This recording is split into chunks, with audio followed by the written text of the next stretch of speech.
We're ready, so we'll call the meeting to order, and I'll ask the sheriff to lead us in the Pledge of Allegiance. Pledge allegiance to the flag of the United States of America and to the republic for which it stands, one nation, under God, indivisible, with liberty and justice for all.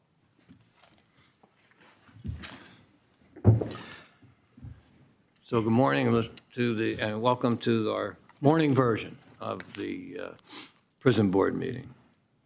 I'm a little disappointed. I was hoping there might be some donuts or something here, but I guess we'll have to. It ain't in the budget this year, so that's what we'll do. So the meeting minutes from our prior meeting in November have been circulated in advance of the meeting. I trust everybody's had an opportunity to review them. And if so, I'll entertain a motion to waive the reading and approve the minutes from the November 2024 meeting. So moved. I have a motion and I have a second. On the question, all in favor? Aye. Any opposed? The ayes have it. The minutes are approved. Anybody from the public wish to address the board on agenda items only? Please feel free to step forward. I see no one stepping forward, so we'll move on to the agenda. Our first item on the agenda is a motion to approve all current payables for the prison and the Community Corrections Center. As with our meeting minutes and other items, they've been circulated in advance of the meeting. I trust everybody's had an opportunity to review them, and if so, I'll entertain a motion to approve the current payables. Motion. Second. We have a motion and we have a second. On the question, all in favor? Aye. Any opposed? The ayes have it. Current payables are approved. Next, we'll go to our reports, and we'll go to the controller's report. Mr. DeBillio, you have the floor. Thank you, Judge. Just have to locate them real quickly. Reggie, do you have a copy? You can hang on to this one. Thanks, Reggie.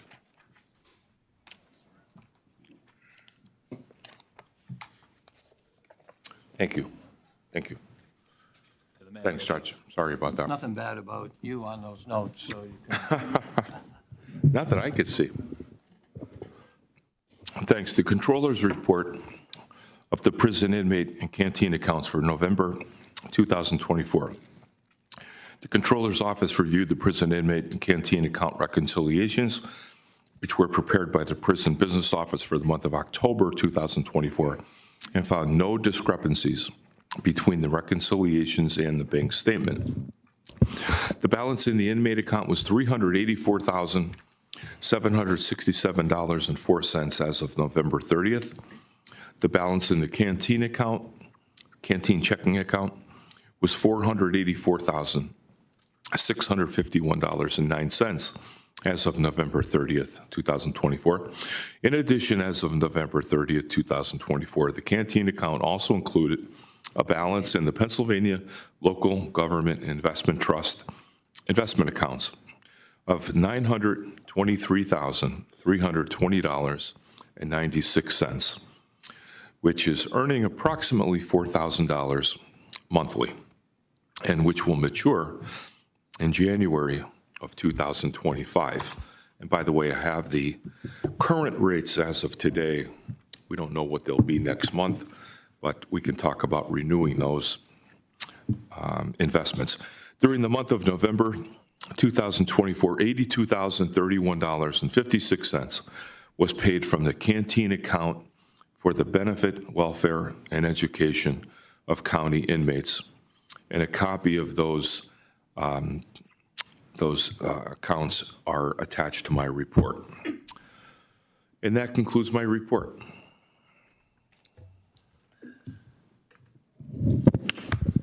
Any questions for the controller on his report?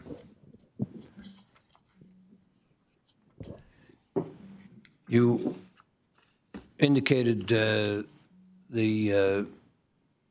one aspect is going to come up for renewal in January, but that'll be after our January meeting, right? Yes. Yes, Judge.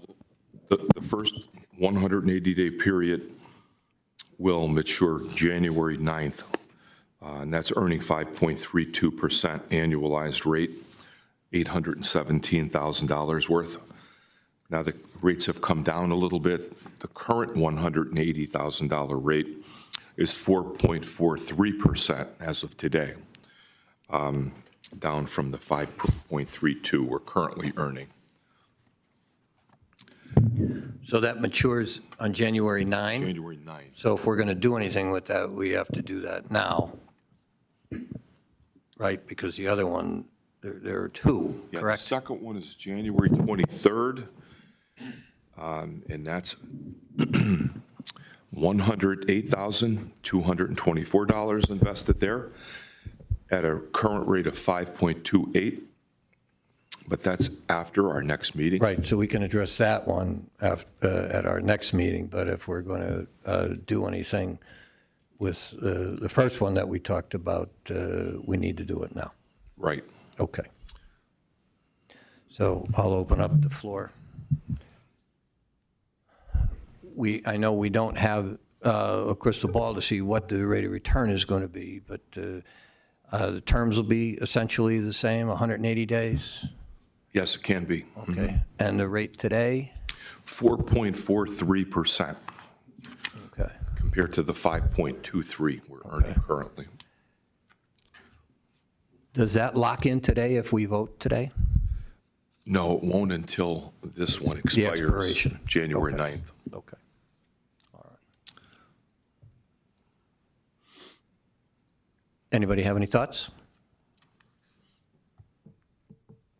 Seems to me like we should roll it over. We can do that. And we'll make that happen right after the 9th. We'll renew it for another 180 days at whatever the going rate would be at that point in At that time. time. Shouldn't be too very different from what it is currently. Okay, well, there's a Fed Central Committee meeting today, actually, so at least the expectation is that they're going to lower the rate, another rate cut, maybe a quarter point, but that'll have some sort of impact on it, I would imagine, don't you? Yeah, I would imagine it would. All right.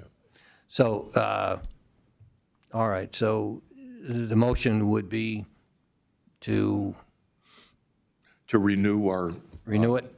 to renew it for another 180 days. Okay, as of As of January January 9th, 9th. at the rate in Whatever the force. going rate would be at that point in time. So that's the motion before the board. Do I have a second? Got a second on the question? All in favor? Aye. Any opposed? The ayes have it, so that'll be renewed. Anything else? Any other questions for the controller? Then I'll entertain a motion to approve his report. Motion. Do I have a second? Second. On the question? All in favor? Aye. Aye. Any opposed? The ayes have it. Thank you. Thank you. Appreciate it. Okay. I should also note for our record that our solicitor isn't here because we changed our meeting to the morning. He has a court appointment. And, you know, sometimes how judges don't like to alter court appointments.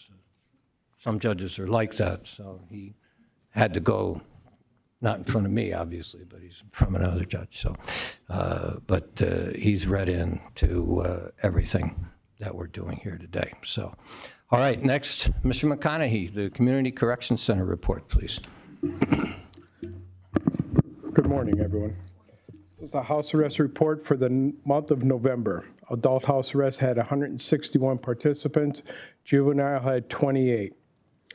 Programs revenues, house arrest had $46,578.29. Juvenile had $5,060, for a total of $51,638.29. Year-to-date totals for both departments is $644,420.48. Programs expenses was $71,195.74. Program completions were 30. Violations were 9. We have 4 outstanding warrants for house arrest still. Overall report, overtime is at 72%, expenses at 91%, and revenues at 95%. And that's the end of my report. Any questions for Mr. McConaughey? If not, I'll entertain a motion to approve his report. Motion. Do I have a second? Second. On the question? All in favor? Aye. Any opposed? The ayes have it. Your report is approved. Thank you, Mr. McConaughey. Thank you. Have a good holiday, everybody. Happy Christmas to you. Next up is the warden's report. Good morning, Board. I almost said good afternoon, but good morning. The average daily population for November was 690 inmates. 560 were county inmates. We averaged 603 adult males, 4 juvenile males, and 82 adult females. The average daily population of U.S. Marshal detainees was 130. Our overtime and out-of-county boarding reports are attached. Our staffing update, we currently have 170 full-time officers on shift, 5 out on workers' comp, 1 on continuous FMLA, 96 with intermittent FMLA, 1 on administrative leave, and we have 5 full-time vacancies for a total of 182 full-time officers. As of November 30th, the revenue was at 68%, expenses were at 90%. Extraordinary occurrence reports, there were 6 in the month of I wrote January. I don't know why I wrote January. It's November, in the month of November. November 4th, a newly committed male was acting out in an aggressive manner, non-compliant as well, regarding the booking process. Staff attempts to de-escalate the situation were met with negative consequences and his behaviors worsened. A decision was made to place him in the emergency restraint chair for the safety of all involved. On 11/12, an individual was observed to be acting in an erratic and unpredictable manner. Responding staff, along with the medical provider, decided that he would need to be placed on a suicide prevention watch. However, he was resistant to efforts to move into a camera cell, and he began to physically resist. A decision then was made to place him in the emergency restraint chair for everyone's safety. On 11/14, an individual was refusing orders to return to her cell, and this was causing an issue with the overall operation in the female housing unit. Staff had to use OC spray to gain her compliance. On 11/15, a newly admitted male was not cooperating with the booking process and began threatening staff. A decision was made to place him in the emergency restraint chair for the safety of everyone involved. 5th, on 11/18, an individual began displaying definitive signs of a mental health issue, so staff placed him on a behavior watch. However, this person then began to violently bang his head off his cell door, and a decision was made to place him in the emergency restraint chair for his safety. And finally, on 11/20, an individual was scheduled for transfer to Norristown State Hospital for treatment. This person was refusing to come out of his cell, and staff had to place him in the emergency restraint chair to remove him from the cell and place him into the vehicle for his transport. For those that don't know, the Norristown State Hospital is one of 2 state facilities that treat inmates with significant mental health issues. PREA, there were no PREA investigations completed in the month of November. Medical health care provider, I know this is on the agenda but as a member of the review committee, I wanted to let the board know that there was an RFP that was put out. We reviewed them, and that we are recommending Armor Correctional Health Services to the prison board. Armor Correctional Health Services is a physician-owned company that provides comprehensive medical, dental, and mental health services for incarcerated persons, and its management team has over 149 years of collective experience providing correctional health care. Commissary service provider, the current contract between Lackawanna County and Oasis Management expires on February 4th. I'm going to be working with Joe Weschler, the Director of Purchasing, to develop an RFP and put it out for vendors. And it's a tight timeline, And I don't know if we're going to be able to hit it at that for February 4th. Just wanted to give the board heads up on that one. And this concludes my report, and happy holidays to all. Thank you, Tim. Any questions for the warden? Tim, we also talked about the preparation of an RFP for the work to be done by outreach with the GED program. Can you go into that a little bit? Sure. I reached back in time to, I believe it was 2017 or 2018, the last time we did that, and I grabbed the RFP from that point in time. I literally yesterday, I forwarded that to Joe Weschler. He's going to take a look at it and tune it up a bit, and then I'm sure get back to me with it, and we'll get it out as soon as we can.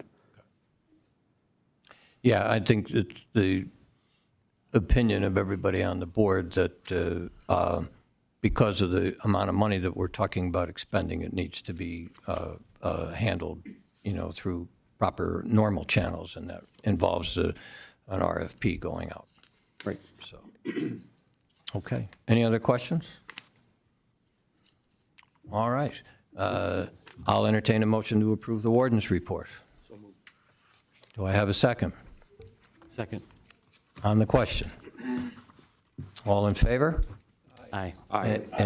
Any opposed? The ayes have it. Thank you, Warden. You may have mentioned January, just like a little bit of a Freudian slip maybe there, because you're... Maybe. All right, okay.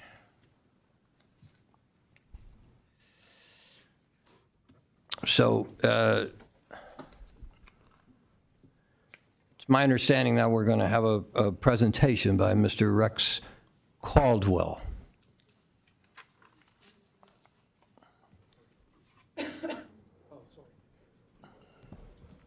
Good morning. My name is Rex Caldwell. I'm the Director of Business Development for Armor Health. I'm based in Westchester, Pennsylvania, a couple hours down the road. I'm here to do a brief presentation on Armor Health, and this is really very close to the presentation that we made earlier in the year when the RFP, going through the RFP process.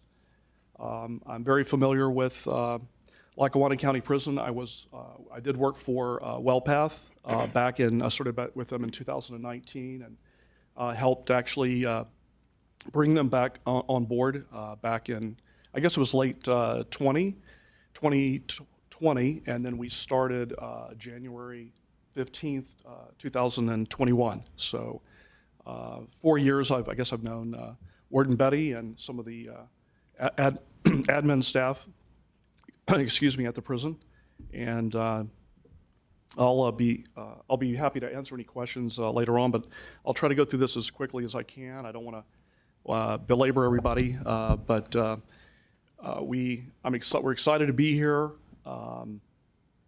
We definitely have a different approach on how we provide medical services, and I guess let me start with this and make it a little bit easier. I'm a little nervous, sorry. Let me make sure I can move this along here. This was the oral presentation we did a few months ago. Some of the people that were on the presentation team, all of these folks are still obviously with the company. Our Chief Medical Officer, Dr. Jimmy Fernandez. Manny Fernandez is our Chief Operating Officer. Tamara Taylor is the Regional Vice President for this area. Myself, and then my boss, Glenn Hamlet. He is based actually in Dallas, has been in the business for a long time as well.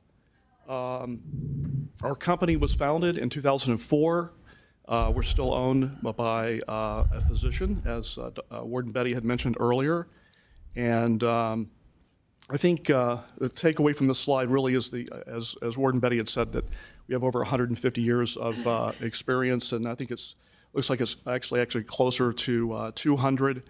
The company started in Florida, and our bread and butter where we started were in like retirement communities and using the Medicaid and Medicare, those services to help provide services for people in Florida. And this grew into correctional space. And we currently are in Franklin County, Ohio. That ADP is about 2,200, I would say. It's a very beautiful facility. It's probably the nicest correctional facility in North America.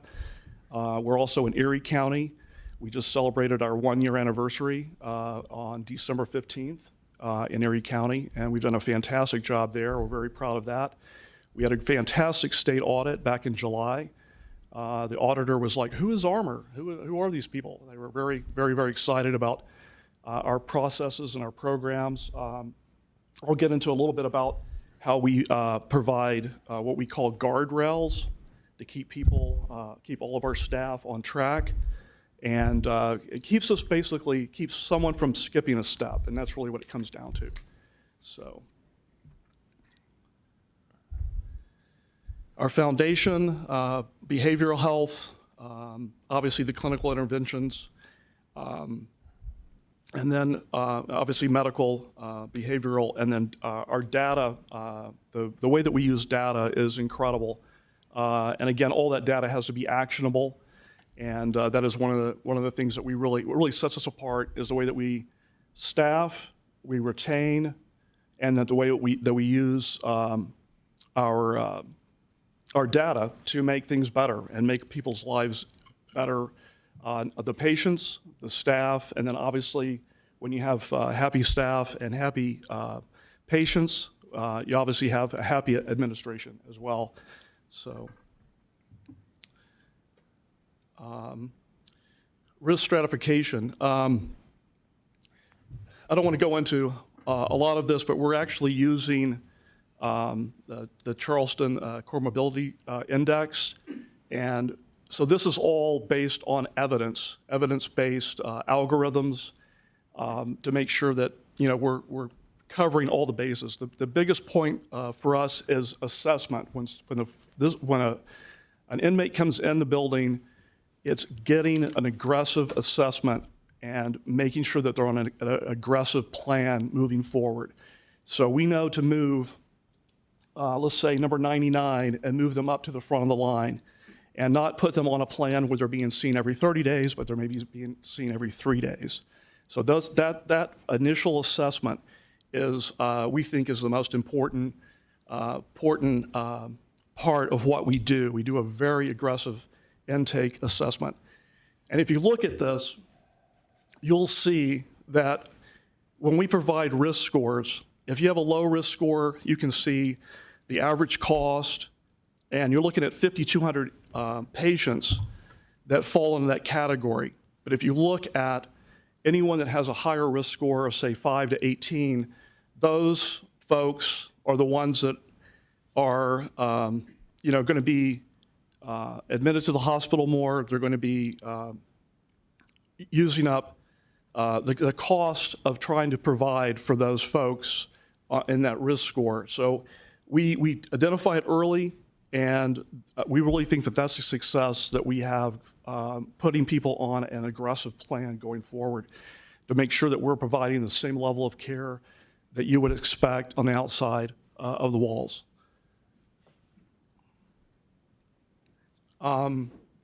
These are some of the things that we're proud of that we've moved from 2019. Really, 2019, Armor really turned the company around with new leadership and new management. And we really feel like we made some really big inroads. And you can see from the numbers, the hospital admission, the length of stay, and the actual admission rate. And I know that this is a big issue for most facilities in America. Obviously staffing is an issue on both medical and on correctional. And we know that every time that someone goes out of the building, you're looking at least 2 correctional officers to provide that transport, and it takes away from having people in the building. So we're really proud that if we send 10 people out to the hospital, 6 or 7 of those folks will be actually admitted to the hospital. So they're not going out and then coming right back.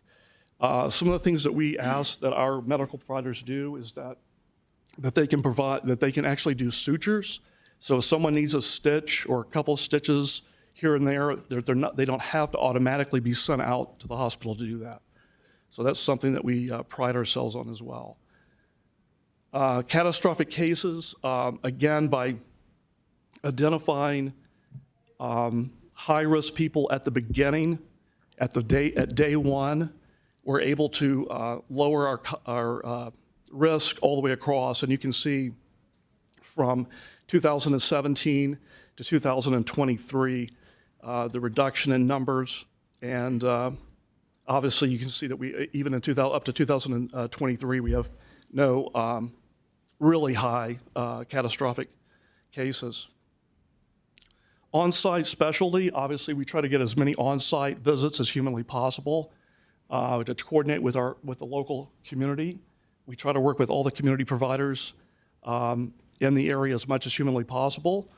And that's just something that we do, again, to try to keep from having to transport patients off-site.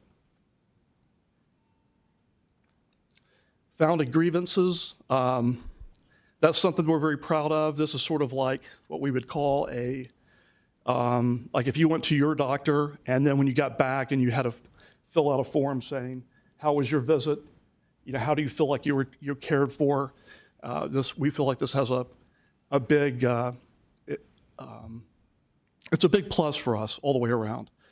That these are, when I say founded, that they're actually investigated down to make sure that they're actually founded grievances.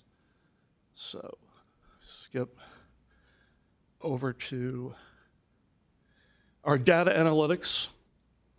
Like I said, we use the technology and we build these dashboards. So Warden Betty can come in, sign in, and take a look at whatever he is most interested in looking at on that particular day or at that particular time. So this will give you, your H&Ps are the physicals that are done within 10 to 14 days is our requirement. So you can look at H&Ps, sick calls. We also keep track of what goes on the weekend versus the weekday, because we know that sometimes providers are not available on the weekends. So this is just kind of a typical example of the dashboards that we can customize. And this one, I think, is one of the best. You can look at intakes, you can look at health assessments, sick calls, where you're at with behavioral health. So everything you have is at a glance. And when you click on these, I don't have this set up on Wi-Fi, but when you click on these, you can drill down to the actual patient level. So in other words, if someone calls and says that we don't think that John Doe is getting the treatment, anyone in admin that has access to this can go in and drill down on that real time. So you can drill down and go, they were seen 11 times in the last 30 days, and they were seen at 8:37 this morning.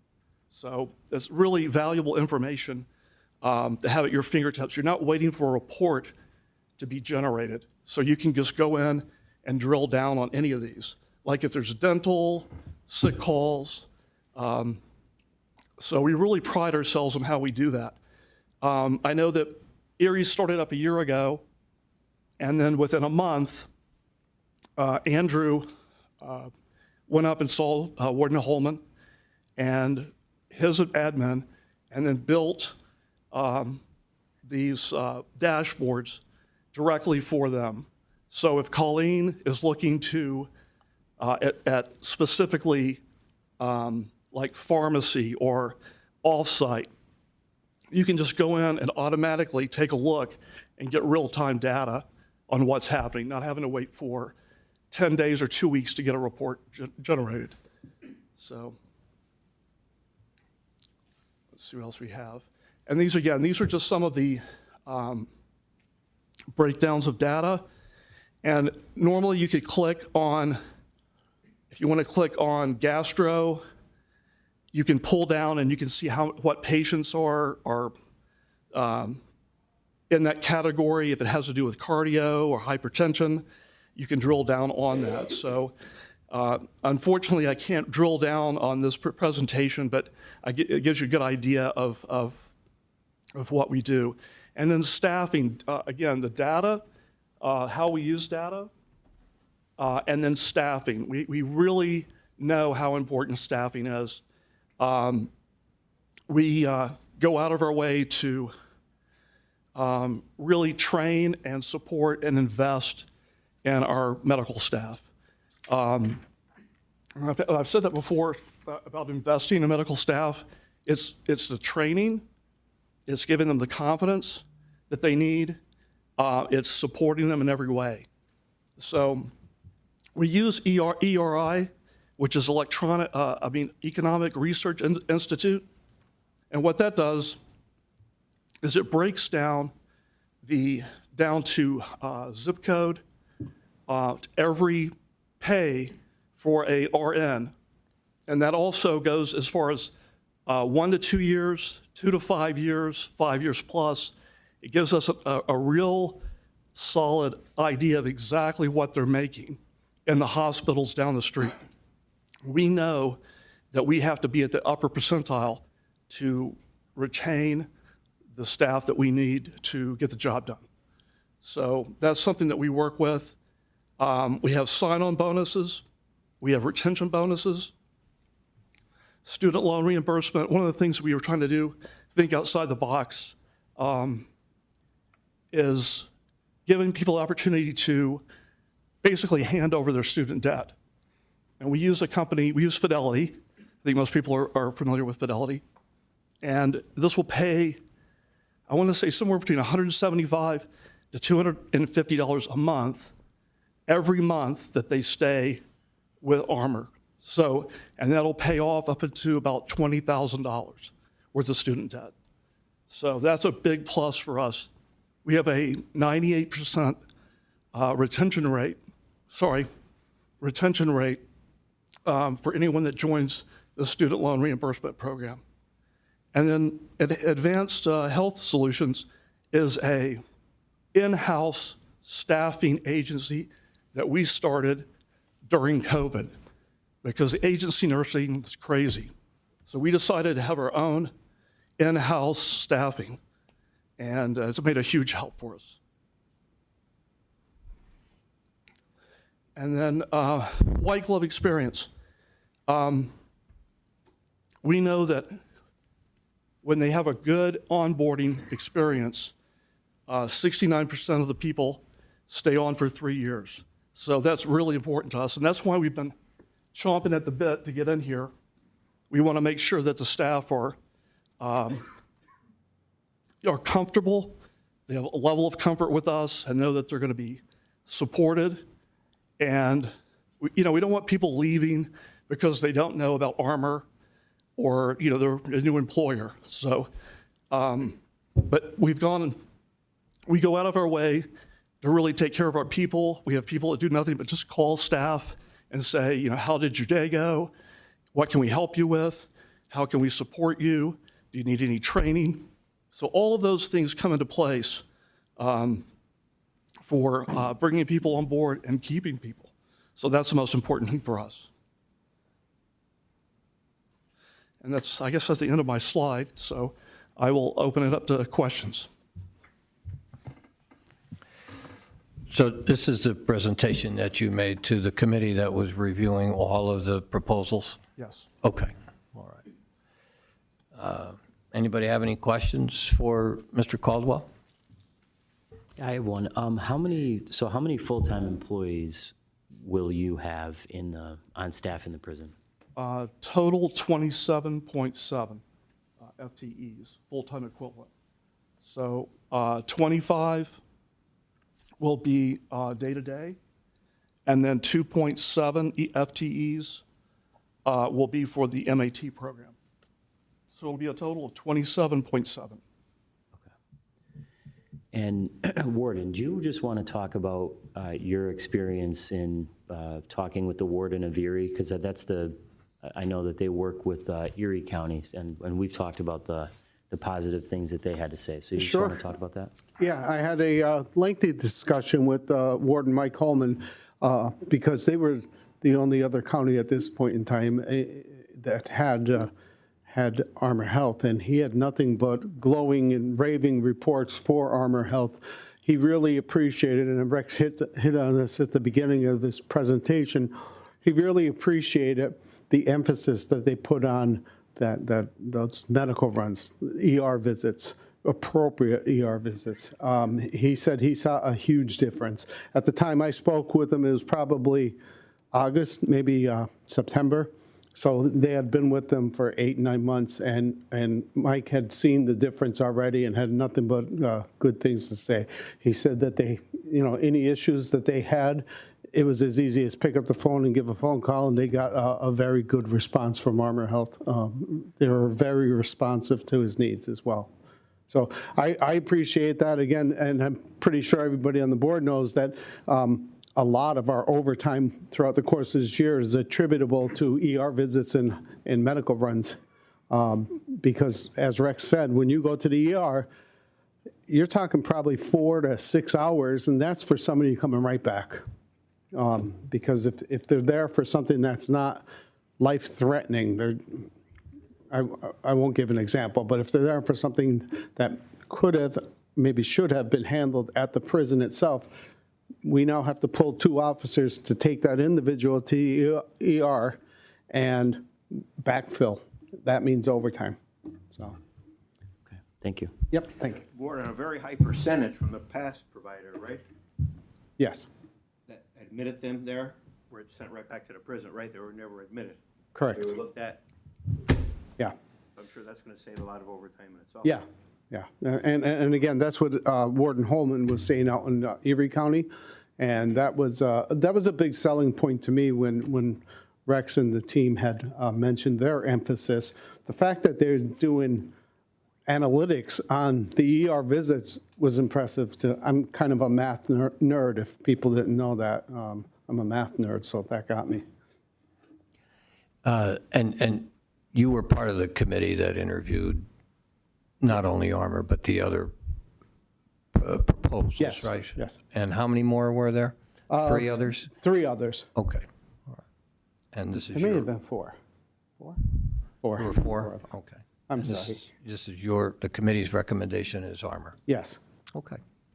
And Warden, out of all the proposals, obviously, high-quality healthcare is the most important thing. But in terms of cost, this proposal they were the lowest out of all of them, correct? That was the icing on the cake. Yes, they were the lowest. Okay. Thank you. Yep. Okay. Yeah, one of the things I did want to mention is that I mentioned guardrails. That is something, using the data that we have, it just, again, it keeps our staff from missing a step. And that's really what it comes down to. We don't, if it's A through D, you can't skip B and C. You have to do B and C before you can do D. And that's something that's very important for us, and it keeps everybody on track. The other thing that we use our data for is if someone has an allergy and the nurse clicks that box, it automatically will order an EpiPen with that patient's name on that particular EpiPen.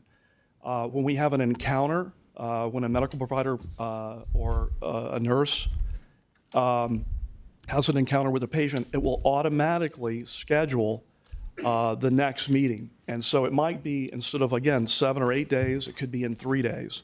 So there's a lot of things that are built in to our data and our technology that just makes everyone's life a little bit easier. I don't want to say easier, but yeah, I guess that's the best way to put it. But just to make sure that it feels like they have like a nurse looking over their shoulder to kind of help them, give them a second opinion to make sure that they're moving in the right direction. And again, we call it guardrails, and I think that it's a good way to look at it, and it keeps everybody on track. And we've had really, really good outcomes. And I really like the fact that it's got the automatic ordering of medications. And our new EHR, our electronic health records system, works directly with Diamond Pharmacy. Now, fortunately, you guys have Diamond, and we're going to continue with Diamond, and that's going to be a big help for us as well. And so we're just ready to get in and make sure that we can do meet and greets and give, like I said, the staff the comfort level that they need. And then we have a lot of code to write to transfer the EMR or EHR over to Sapphire. So that's why we've been kind of chomping at the bit to try to get started as soon as possible. So I appreciate being here. If you have any other questions, feel free to ask. Okay, I'll ask you to stand by because we have a public comment section, public questions, and some of the public who are here may have some questions for you. So it'd be good if you can stay. Anybody else from the board have any questions for Mr. Caldwell? I think you said you'd be working with existing staff now, Rex, or would you be hiring new people? Both. We're going to try to retain as many people that we can right now, and then we have a process started to already start recruiting to get more people to make sure that we can cover the full 27.7 FTEs. Okay.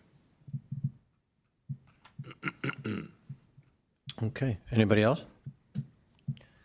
So, as you know, the board doesn't enter into an agreement. It's our function to make a recommendation to the Board of the Commissioners, who will enter into an agreement on behalf of the county. So on our agenda is a motion to recommend to the Board of Commissioners that Armor Health be awarded the contract for provision of medical services at the Lackawanna County Prison. So,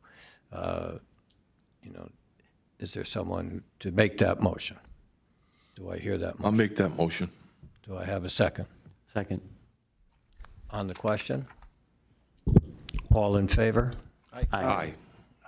Okay, the motion is approved, so we are recommending to the Board of Commissioners that Armor Health be awarded the contract for medical services at the Lackawanna County Prison. Anybody from the public wish to address the board?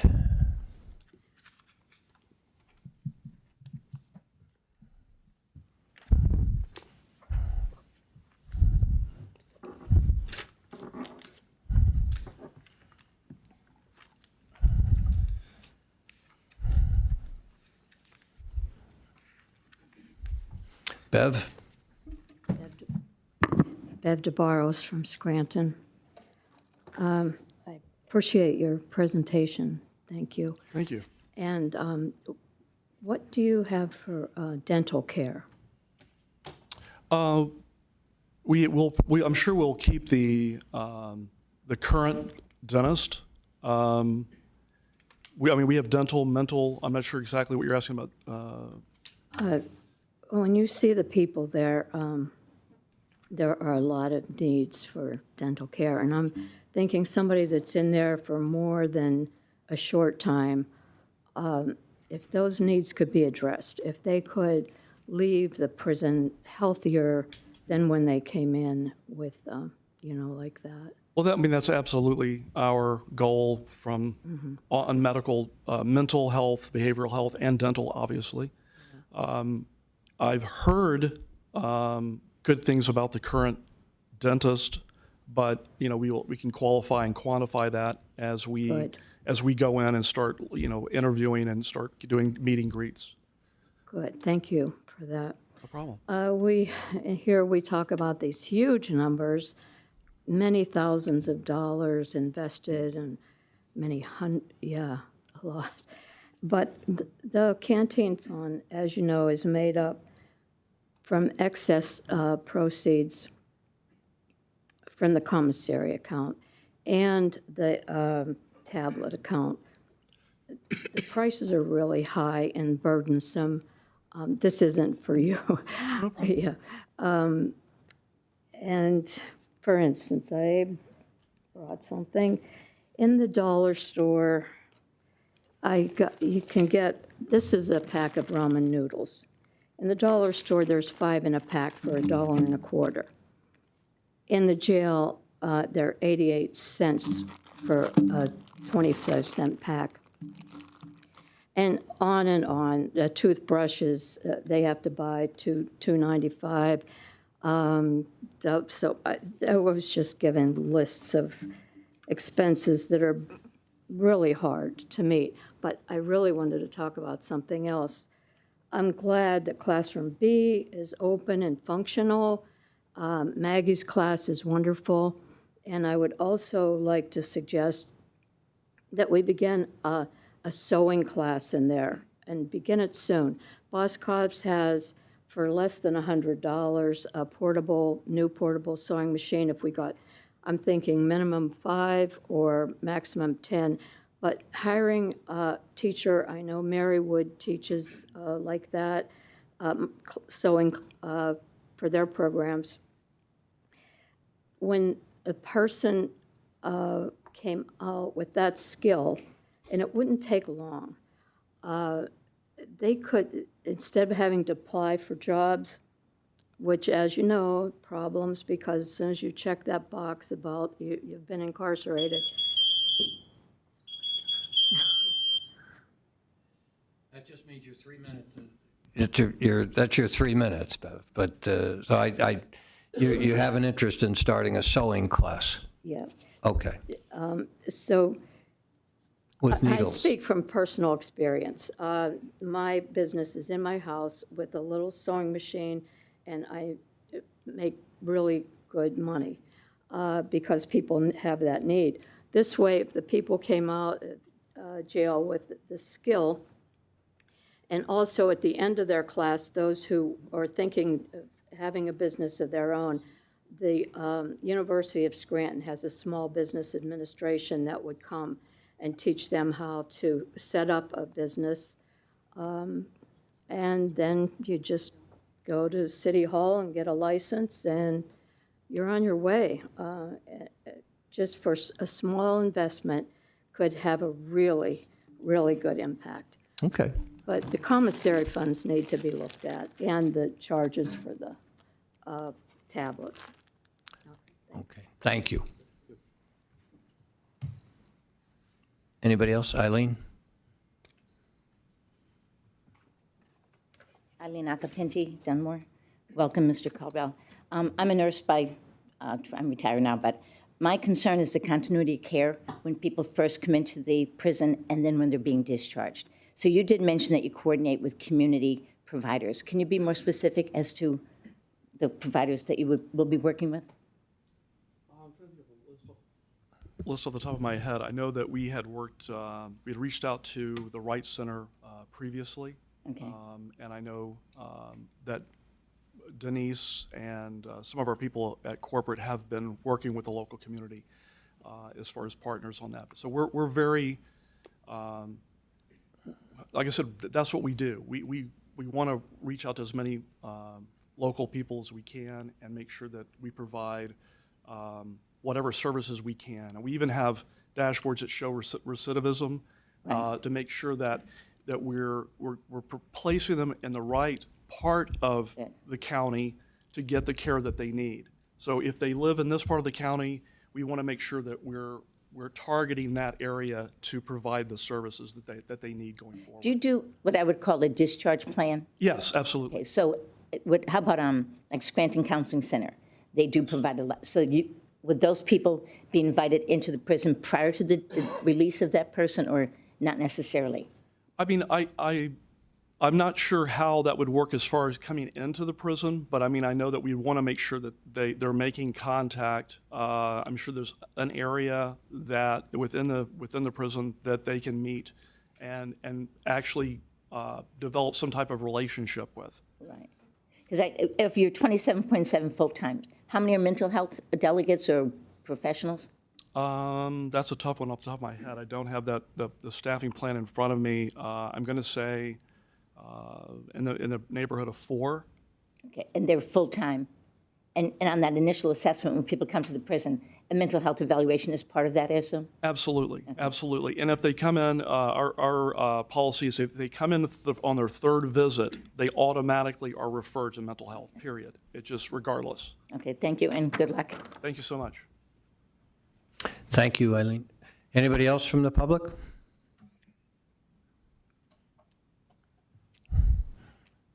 Okay. Any other business from members? Okay. If not, I'll entertain a motion to adjourn. Nobody wants to adjourn? Oh, okay. Second. All right. On the question, all in favor? Aye. Aye. Any opposed? The ayes have it. We'll adjourn for the year. We'll see you in 2025. Happy Christmas to all, and happy Hanukkah as well. Mark, we're hanging up. Thanks. Thank you all. Happy holidays. Thank you. Thanks, Mark.